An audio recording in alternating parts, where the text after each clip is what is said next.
Hi, Leo. It is so good to see you. How are you today? You look a little bit out of breath. Are you okay? Oh, hi, Maya. Honestly, I am a bit stressed. I am so sorry I'm late. I try so hard to be on time, but today everything went wrong. The bus was slow, I couldn't find my keys. I feel terrible when I am late. Oh, Leo, please don't worry. Take a deep breath. It's okay. You are here now, and that is what matters. It's actually very interesting that you arrived a few minutes late today because that is exactly what I wanted to talk about in our episode. Really? Talking about being late? Well, I am an expert at that today, but I really hate it. In English, there are so many ways to talk about time, and I always get confused. For example, I said, I am sorry I'm late. Is that the best way to say it? It is a very good and very common way to say it. I am late. Simple and clear. But Leo, depending on the situation, we can use different words. For example, you could say, I'm running late. Running late, but I was actually running. Does it mean I am physically running with my legs? Not necessarily. That is a great question. Running late is a very common phrase. It just means that you are behind schedule. It means you are not going to arrive at the time you planned. You can be running late while sitting in your car or sitting on a bus. It just describes the situation of being late. Oh, I see. So if my meeting is at 9 o'clock and it is 8:50 and I am still at home, I can call my boss and say, I'm sorry, I'm running late. Exactly. That is a perfect example. I'm running late. It sounds a little more active than just saying, I am late. It shows that you are trying to get there. Let me give you another example. Imagine you are meeting a friend for coffee at 3 o'clock. At 2:45, you realize the traffic is very bad. You can text your friend, hey, I'm running about 10 minutes late. Running 10 minutes late. Okay, I like that. It's very specific. But Maya, you said another word earlier. You said on time. And sometimes I hear people say in time. Is there a difference? This always confuses me. That is one of the most common questions for students, and you are right to ask. There's a small but important difference. On time means at the exact time planned. If the train leaves at 10 and it leaves at 10, it is on time. It is punctual. Punctual. That's a good word. My father is very punctual. If we have dinner at 7, he is sitting at the table at 6:55. Your father sounds like a very organized man, so he is on time. Now, in time is different. In time means early enough to do something, or before it is too late. For example, if you arrive at the cinema in time, it means you have enough time to buy popcorn before the movie starts. You weren't necessarily on time for a specific appointment, but you arrived with enough time to do what you needed to do. Let me see if I understand. If my interview is at 2 p.m. and I arrive at 2 p.m., I am on time. But if I arrive at 1:45 p.m., I am there in time to relax and drink some water before the interview starts. Perfect. You got it exactly right. On time is about the clock. In time is about having the time you need for a purpose. That reminds me of a little story. A few years ago, I had a very important flight to catch. Oh no, I can imagine where this is going. Were you late? I was running late, yes. There was a huge accident on the highway, and the taxi was stuck. I was looking at my watch every 30 seconds. I was so nervous. I finally arrived at the airport, and I ran, physically ran this time, to the gate. Did you make it? Were you on time? I wasn't on time for the boarding process, but I arrived in time to get on the plane before they closed the door. Just 1 minute more and I would have missed the flight. Wow, that is so stressful. I hate that feeling in my stomach when the clock is moving and I am not. For everyone listening right now, I want to ask you something. Are you a punctual person? Do you like to arrive on time, or are you always running late like me today? Tell us in the comments. We want to know if you're like Maya's father or more like me. That's a great question, Leo. I think people in different cultures have different ideas about being on time, too. That's another thing to think about.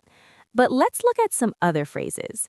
What do you say, Leo, when you are late because of something you couldn't control, like the bus today? I usually say the bus was late, but it feels like a boring excuse. Is there a better way? Well, you can say, I got held up. Held up like a robbery? No, not like a robbery. To get held up is a very natural way to say that something delayed you. For example, I'm sorry I'm late, I got held up at the office, or I got held up in traffic. It means something stopped you from moving as fast as you wanted. I got held up. That sounds very professional. I'm sorry, I got held up in a meeting. I will use that next time. It sounds better than just saying I am late. It really does. It explains that it wasn't exactly your fault. Another common one is to lose track of time. Have you ever done that? Oh, all the time, especially when I am playing video games or reading a good book. I think it has been 10 minutes, but really it has been 2 hours. Exactly. To lose track of time. It means you forgot to look at the clock. Let me give you an example. I'm so sorry I didn't call you. I was working and I completely lost track of time. That happens to me when I am practicing my English sometimes. I start watching videos and I forget what time it is. You know, Maya, speaking of practicing English, if our friends are enjoying this conversation, maybe they should subscribe to our channel, English Day by Day. We talk about these things every day. That is a very good idea, Leo. We love having our listeners here with us. It's like a big family of learners. Now, let's think. What about when someone is always late? Do we have a name for that? A late person? Well, we can say someone is chronically late. Chronically means it happens all the time.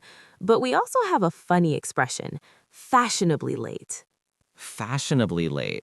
Does that mean you were wearing nice clothes while you were late? Not exactly. It's a social thing. If you go to a party and the party starts at 8 o'clock, but you arrive at 8:30 on purpose because you don't want to be the first person there, that is being fashionably late.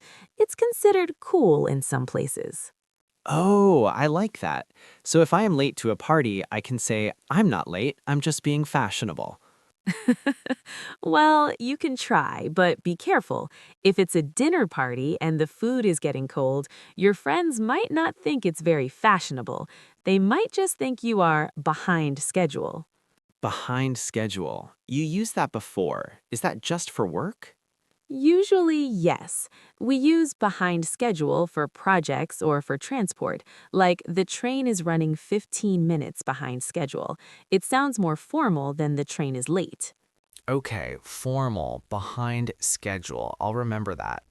You know, Maya, I have another story. This happened to my friend Sarah. She is the opposite of me. She is always early.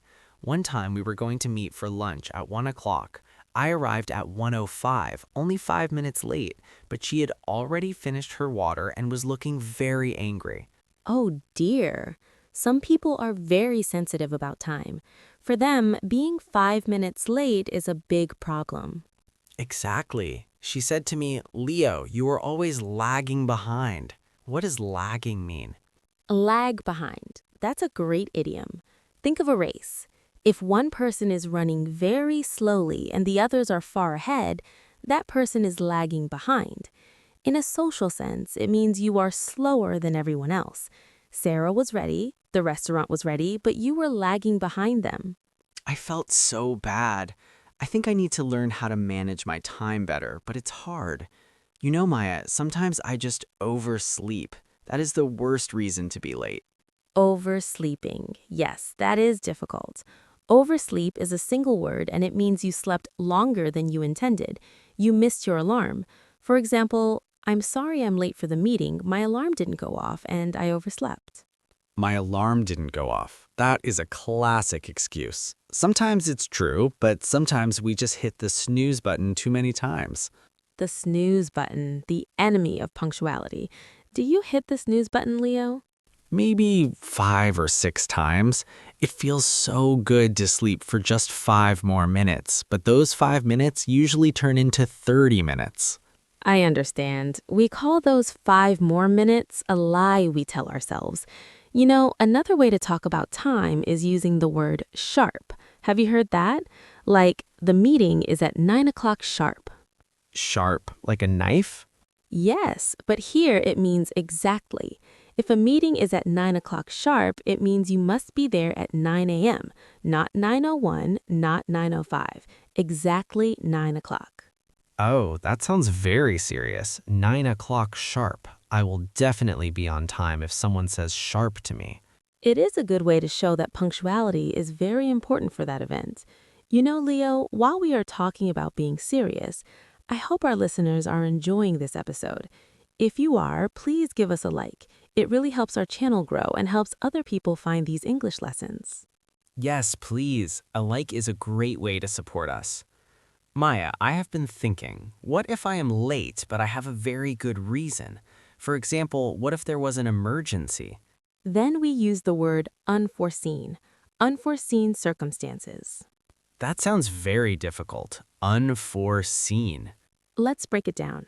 Seen is from the verb see. For means before, and un means not. So unforeseen means something you did not see before it happened, something you didn't expect. Unforeseen circumstances, like a flat tire on my car or a sudden rainstorm? Exactly. I'm sorry I'm late, but due to unforeseen circumstances, my train was canceled. It's a very formal and polite way to apologize when something crazy happens. I hope I don't have many unforeseen circumstances in my life. I prefer things to be on schedule. On schedule. That's the opposite of behind schedule, when everything is going exactly as planned. It's a wonderful feeling when a day is on schedule, isn't it? It is. But you know, Maya, sometimes being a little late isn't the end of the world. In my country, if you are 10 minutes late for a party, it's normal. If you arrive on time sharp, you might be the only person there. That is so true. Every culture has its own time language. In some places, 7 o'clock means 7 o'clock. In other places, 7 o'clock means any time between 7 and 8.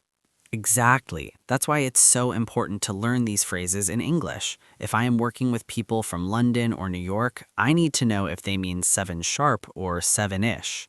7-ish. You used another great one. Adding ish to a time makes it approximately. 7-ish means maybe 6:55 or 7:05. It's very informal. 7-ish. I use that with my friends. Let's meet at the park at 4-ish. It's more relaxed, no pressure. I love that. No pressure. That's how learning English should be too, a little bit every day without too much stress. Leo, we have covered so many ways to talk about being late. We talked about running late, on time versus in time, getting held up, losing track of time, oversleeping, and even being fashionably late. And unforeseen circumstances. That's my favorite new word. It makes me sound very smart. It really does. You are doing such a great job with your English, Leo. Even when you're late, you're learning. Thanks, Maya. I feel much better now. My stress is gone. I realize that being late is just a part of life sometimes, and the important thing is how we communicate it. Exactly. An honest apology and a clear explanation go a long way. People usually understand because everyone has been late at least once in their lives, even me. Even you, Maya? I don't believe it. You are the queen of calm. Oh, it's true. One time I was so busy preparing a lesson about how to be punctual that I forgot to look at the clock and I was late for the class. That is the best story. The teacher of punctuality was late. I love it. It's true. I had to apologize to all my students. I told them I lost track of time. They all laughed and it was a great lesson after all. That makes me feel much better. Well, Maya, I think our time for today is almost up. You're right, Leo. We should finish on time so our listeners can get back to their day. Hopefully, they aren't running late for anything. I hope not. This was a very fruitful conversation. I learned so many new phrases. I'm so glad. To everyone listening, thank you so much for joining us today on English Day by Day. Remember, don't worry if you lag behind sometimes in your learning. The important thing is to keep going. Yes, Every minute you spend listening to us is a minute you are spending on your future. You're doing a great job. Absolutely. Practice a little bit every day. Maybe tomorrow you can try to use one of our new phrases. Maybe tell a friend, I'll see you at 5-ish, or tell your boss, I'm sorry I got held up. Great advice. Well, I'm going to go now. I have another meeting at 4 o'clock sharp. Good luck, Leo. Run. Bye, Maya. Bye, everyone. Goodbye, friends. See you in the next episode. Keep learning, stay calm, and enjoy your day. See you soon.